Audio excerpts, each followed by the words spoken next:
Peter. I am so excited to be here. This is so much different than the Zoom experience. The Zoom experience is lovely too, but it's so great to be here in person with all of you. So thank you for your generosity in inviting me, which I am now going to repay by talking to you about money, everybody's favorite topic. Are you like wishing I picked something less awkward, like what you should believe about God? God is not awkward. We could do that. God would have been good.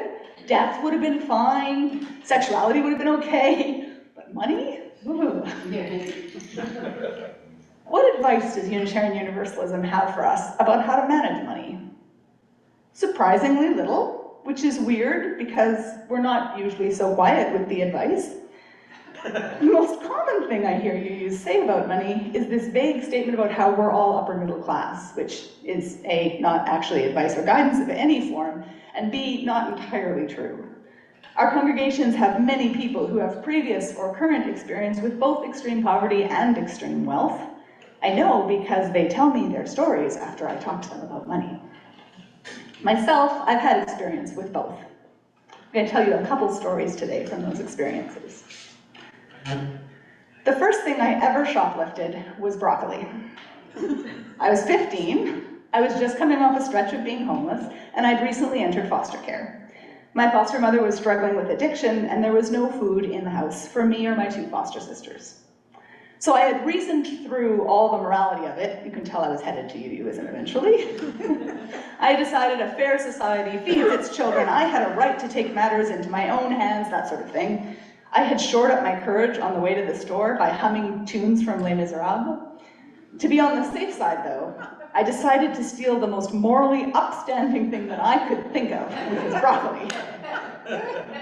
If you plan on getting into shoplifting, I do not recommend broccoli as an entry item. It does have the advantage of being found in the vegetable section, which is usually not carefully monitored for shoplifters.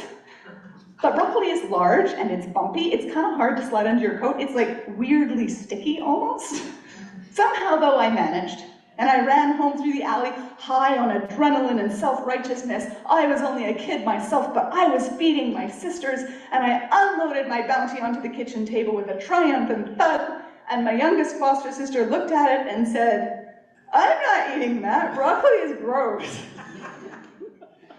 The main disadvantage of choosing broccoli as your introductory shoplifting item is that you are morally obligated to make sure that it does not go to waste. And even if you are very hungry, a whole head of broccoli is a lot of broccoli. So the next time I stole icing. That went over way better. Then I stole some clothes that I needed. Then I stole some clothes that I wanted. Then I stole a Vanilla Ice CD, which I have trouble justifying on several different levels. And pretty soon I was stealing whatever I wanted. I'd gone from doing what was necessary to just being a thief. Until the day that I stopped. I remember that day just as vividly. I was standing in that very same store, chocolate icing in my hand, and I was thinking about my new foster dad. I'd been in that home for a couple of months at that point. As a home, it was boring. Ed went to work, he came home, he cooked, he read mystery novels on the couch till we all went to bed, me and my sister and Ed. There was always food, bills were always paid, there was help with your homework if you needed it. There was everything that I needed. I liked Ed. I believed that he liked me. He didn't really say so. Ed was not like the chatty, emotional type, but he didn't say he didn't like me. So I assumed he did. I'm an optimist that way. And so there I stood in the grocery store, staring down at the chocolate icing in my hand, and I was thinking about what Ed's face would look like if I got caught. He expected more of me. He didn't know that I was a thief yet. So I put the icing back and I walked out and I never stole anything again. And for years, I believed that this story was a change that was something I did. I had been a bad person, stealing things I didn't need, and then I decided to become a good person, and I credited myself for my strength of moral character. This is a comforting and common worldview. If the homeless of the world are struggling and making challenging decisions because sorry, lost my place for a moment. If the homeless of the world are struggling because of some kind of defect, ideally a moral one, those of us with homes can reassure ourselves that the world is running fairly. They deserve to be where they are, and even better, we deserve to be where we are. We can feel good about this situation, and even better, we can reassure ourselves that it will likely stay that way. I tried to believe this, but to be honest, it never really stuck. In part because once you've been homeless, you are for the rest of your life at best temporarily housed.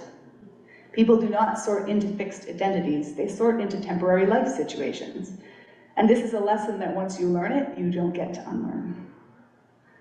Also, I will say with some pride that being a UU made it effectively impossible to believe that I stole because I was bad, or that I should be ashamed of having been homeless.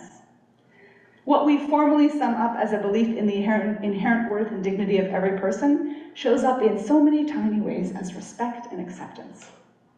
It wouldn't be okay to say negative things about someone for being homeless in one of our congregations. We try to avoid stereotypes when we can, and especially stereotypes about people who are struggling. I feel totally comfortable telling a story about shoplifting from our pulpit. Attached to this idea that poverty doesn't generally come from personal failing is also this idea we have that the world's resources aren't distributed fairly. In a bunch of ways, some of which we heard alluded to in the Joys and Concerns this morning. We allude to this idea in our principles, talking about promoting justice, fairness, and compassion in human relations, and the goal of world community with peace, liberty, and justice for all. Again, in addition to our official principles, I can cite general experience in UU congregations. We light the chalice and we sing hymns as central activities, but we also attend rallies and write letters and generally act as a thorn in the side of the powers that be. Of course, we don't just do this about economic justice. There are lots of types of justice in the world, and we never run out of advice for the powers that be on how they could run things better. And I like that. So that's the first thing that UUism taught me about money, that poverty is a social problem, not an individual failing, and that we have some responsibility towards working to address it. I likely don't have to convince you then that I was a bad person when I was stealing. You probably already believe that my situation was a big part of that equation, and I should cut myself some slack. Which I do, by the way, because I know that once I was in a good foster home, I used the support of that home to make all kinds of positive life changes, including but not limited to quitting stealing. So put simply, I stole because I was so physically and emotionally hungry, and then I stopped when I wasn't. So unsurprisingly, as an adult, I became involved with poverty reduction. Fast forward to my 30s, as a member of the Unitarian congregation of Saskatoon, I was a core volunteer in an awareness campaign in Saskatchewan, where we were aiming to get the government to implement a poverty reduction plan, engaging in that very UU activity of annoying the government into submission, basically. So we chose a campaign title, Poverty Costs, because we were trying to get across the point that it is more expensive to leave people suffering than to give them the necessities of life. Things like hospital stays, police involvement, homeless shelters, these things are very expensive, and there's some pretty compelling math to show that paying people's rent is cheaper than the alternatives. So we chose this angle because it's true, and it's a good argument, but also because it's strategic. We were working with a conservative government, and I don't know if you've noticed this, but telling the conservative government that it is at risk of losing the Unitarian vote is not a motivating threat. Some of us do vote conservative. There is no political test to being a Unitarian Universalist, but we tend to lean left. Conservative politicians do not generally see the Unitarians as one of their key voting blocs. So we can't just convince the usual suspects, a teammate said. Summarizing the reason for our strategy, we need to reach people who are oriented more towards money than people. We need to reach people who don't care about the poor, you know, the ones who live in penthouses.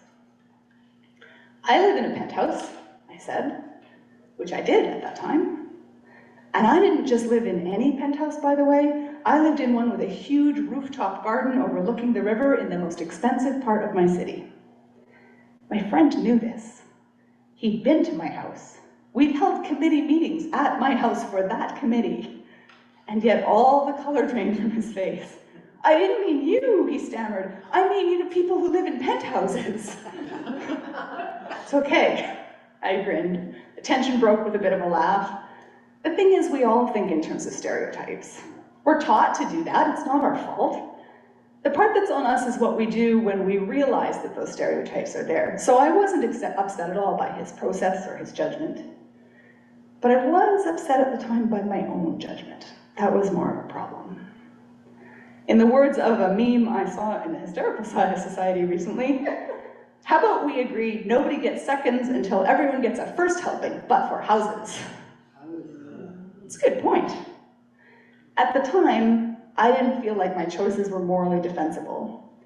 Because unlike many people who live in penthouses, I knew in my bones what it was like to be homeless. I really understood the cost of social inequality at a deep level. So what business did I have taking more than I needed? Unitarian Universalism was not very helpful in wrestling with this. My religion has a lot to say, our religion has a lot to say, about the worth and dignity of poor people. It has less to say about the worth and dignity of rich ones. We're not quite sure how to manage that. I think this is a mistake. People are people. Money tries to separate us into categories. It encourages us not to speak openly. It disconnects us. I think we should resist.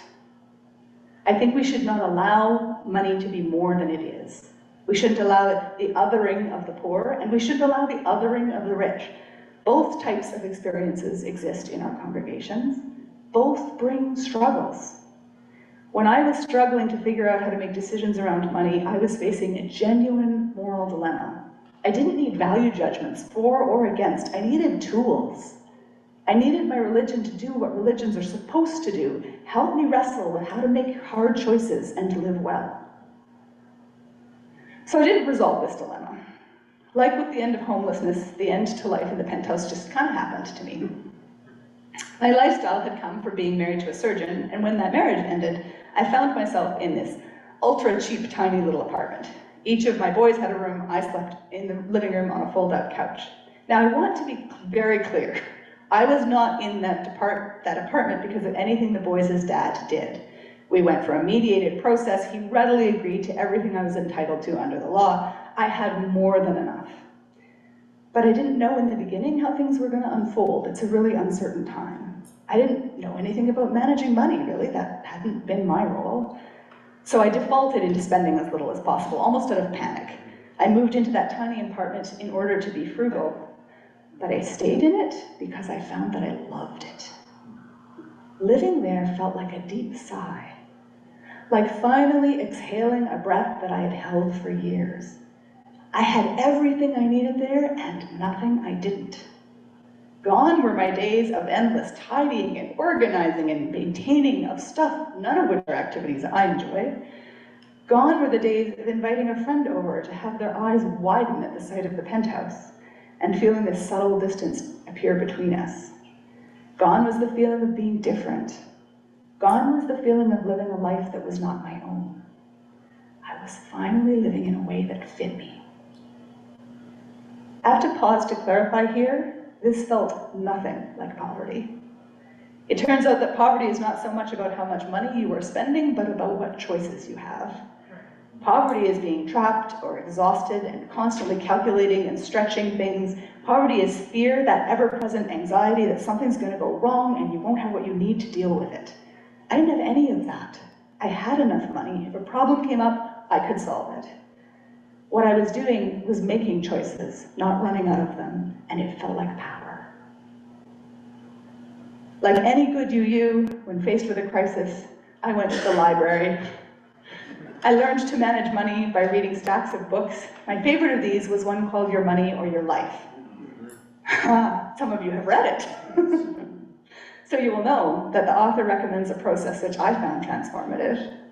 You write down everything you spend, you categorize it in a unique way that's really tailored to you and your values, and at the end of the month you look at each category and think about the value that you got from the amount that you spent. Did that feel right? Was it too little? Was it too much? Were any needs unmet? Where was there extra?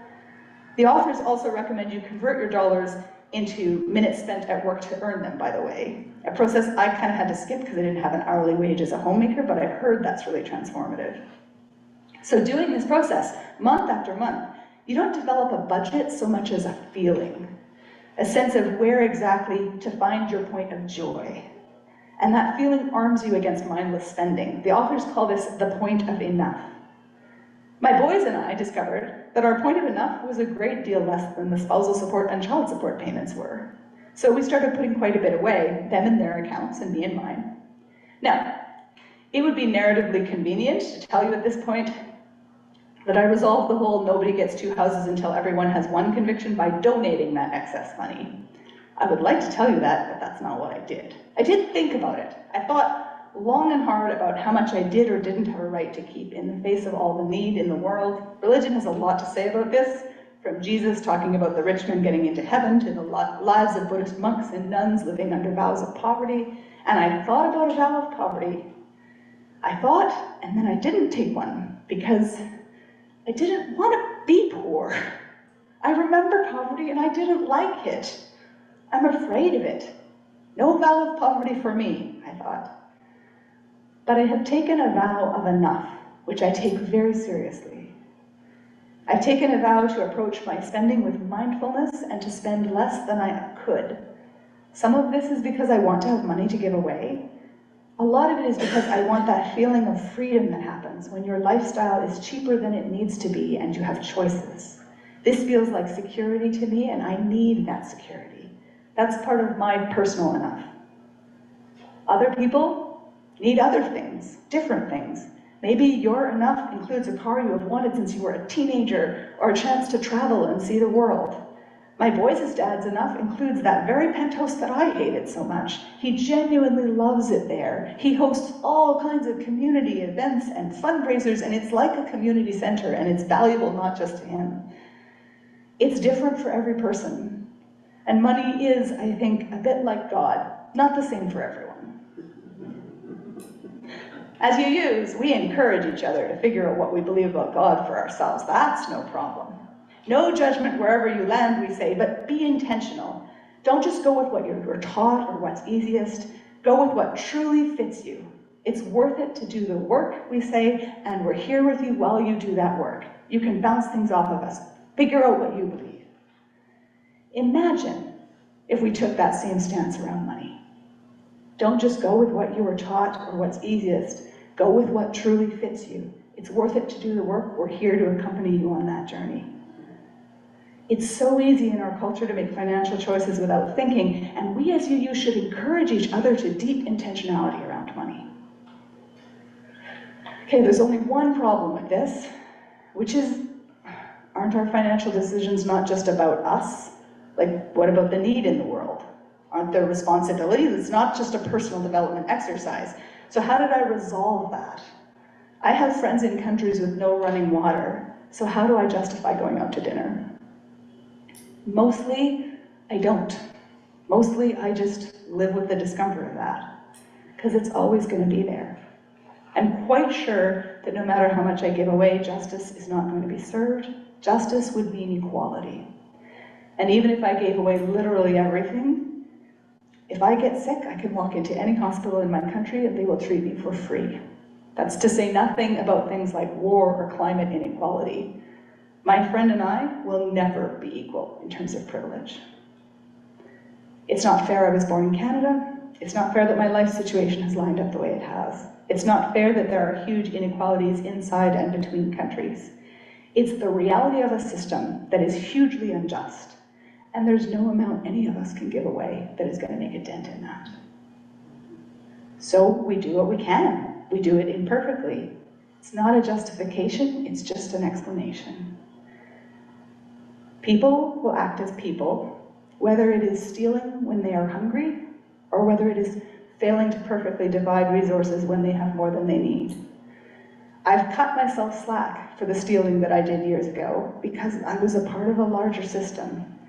And I cut myself slack now for the exact same reason.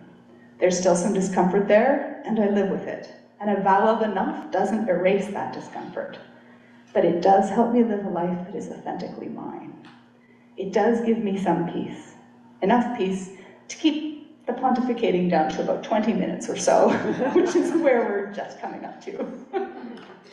Part of enough for me is knowing when to say enough with all the moral fussing. An unexamined life may be not worth living, and over-examined life, though, cannot be great either. We act with intentionality, we do our best, and then we say, enough for now. So, enough about money for now, until response time, when I'm sure we will have lots more to say. Bravo.